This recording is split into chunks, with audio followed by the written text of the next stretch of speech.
Hi everyone, it's Marky. Today I just wanted to tell you about this Black Diamond Grout Cleaner.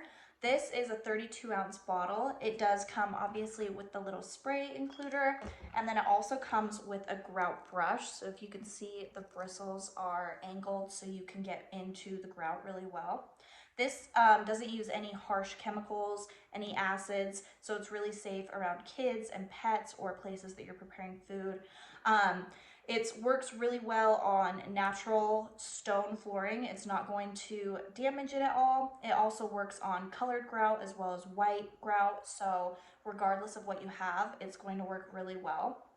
This will remove grease stains, food stains, just built up dirt stains that you've had for a long time in your grout.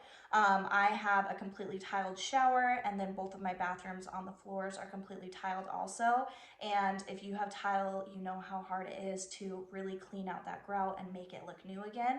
This works wonders. All you have to do is spray it on, let it sit for a minute, and then scrub it with the little brush, and then wipe it away. It's super easy. You don't even have to really scrub hard. This is just so it gets in the little cracks, and then it's good as new and it looks brand new and amazing.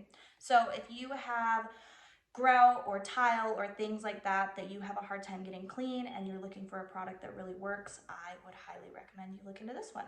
So I hope this was helpful. Thank you.